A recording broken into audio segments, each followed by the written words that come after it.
Mga boss, welcome back at meron tayong i-review naman ngayon.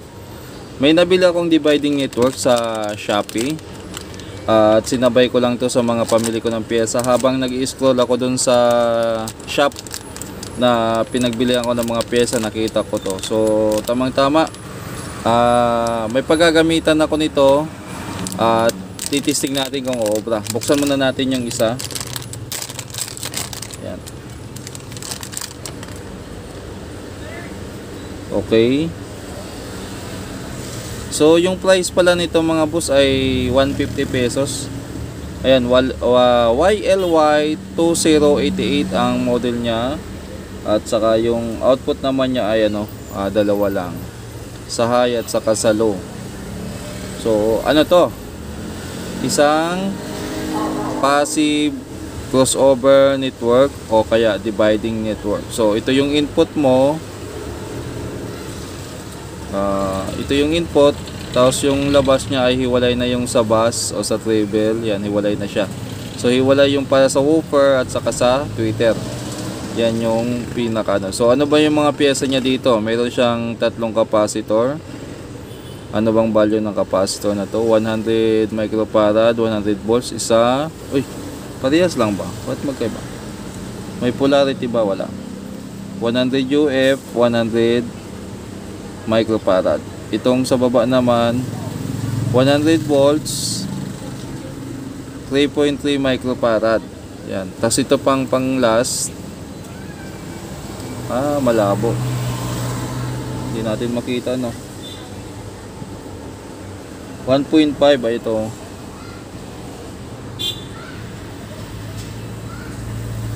1.5 microfarad. So para saan ba to? Ito yung circuitry niya. So ito yung out ng bus.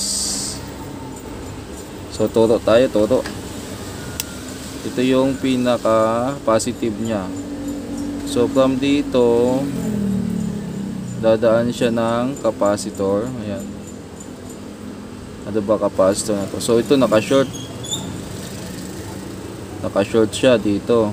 So ito naka-open. Ayan, oh. Naka-open siya. So dadaan siya dito from coil. So ito yung coil side niya. From saan ba pupunta yung coil side niya? Dito rin sa So coil side niya papunta rin dito. Ito yung connection ng coil niya. Tapos ito na part nakadikit ba? Oo nga, dapat hindi siya nakadikit. So pwede naman siyang kalasin kasi mga boss. Ayan, oh. Pwedeng ilipat dito. Pwede siyang, halimbawa pag naka-short to, ibig sabihin itong coil na to ay ayan, oh. Yan. Tapos ito yung dulo niya. Ayan. So ibig sabihin naka-condemn or kasi naka-short na yung linya niya, eh. Then may naman siyang capacitor.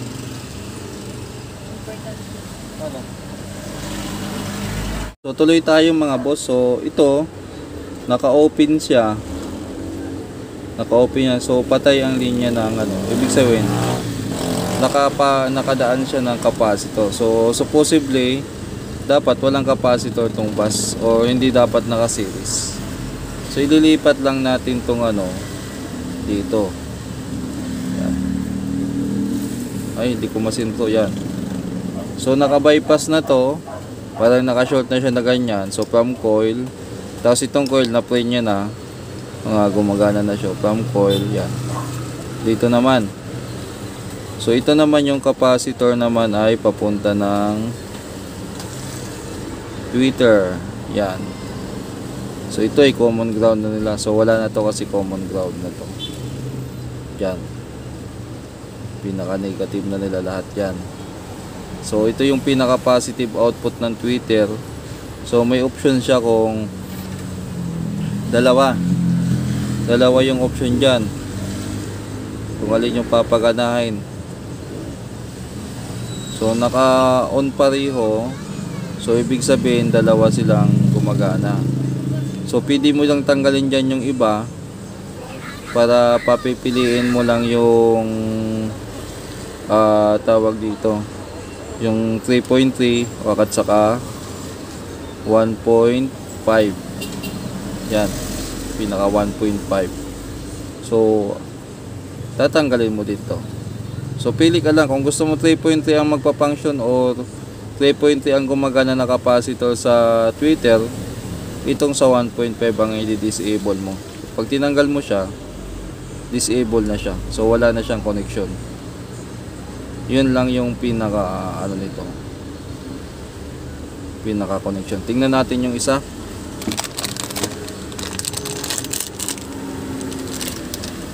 Oh, sa isa nga kompleto lahat eh. So ito pwedeng tanggalin. Depende lang kung alin dyan yung papaganahin nyo. So katulad nito, tanggalin natin itong dalawa. So dito, ang hindi nagpa-function sa mode na yan, ito, wala, at saka ito. Ngayon, sound check tayo, sound check.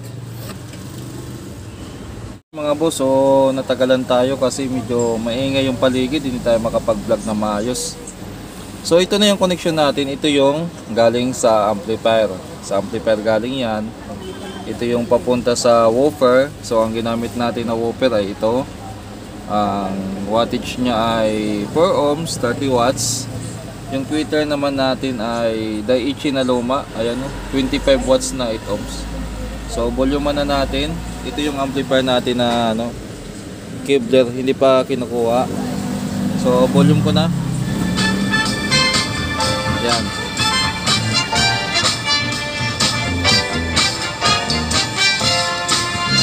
Tweeter.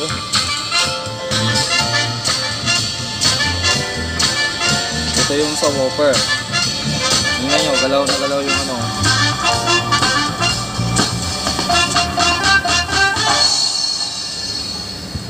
Ngayon, ang gagawin natin dyan ay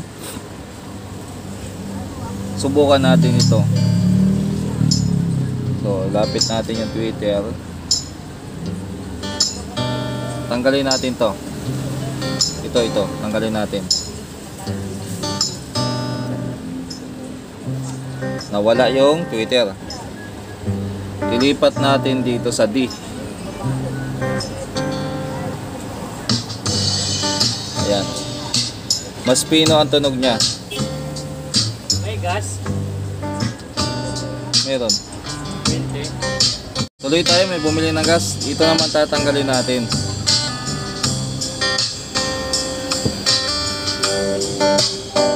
Tingnan nyo ah.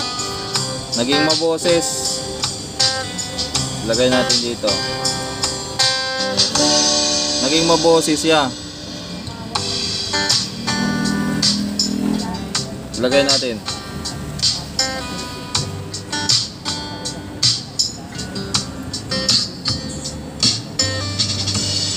So nung tinanggal natin to, naging flat yung tunog niya, nawala yung parang pinaka bass niya, oh. Yan. Lagay natin dito. Lalong yan, parang naging siya kasi dumana ng capacitor. So dapat naka-short lang yan. Sabi nga ata yung natin.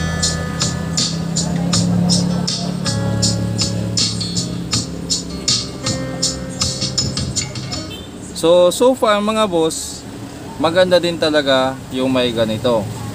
Ngayon, anong size ba ng speaker na pwede dito? Sa tansya ko mga boss ay hanggang 10 inches na speaker pwede pa dito. O kahit D12 ata na mga 250 watts. Pwede rin dito. Maganda ang tunog talaga kapag mayroong ganito. Sa mga naman natin, sa mga gusto, try nyo po, ilalagay natin yung dyan. Itatag natin yung pinaka kung saan natin to binili para maka-order din kayo. Subukan nyo mga boss. Hindi ko siya ini-endorse pero magandang tunog kapag mayroon ito. Yan.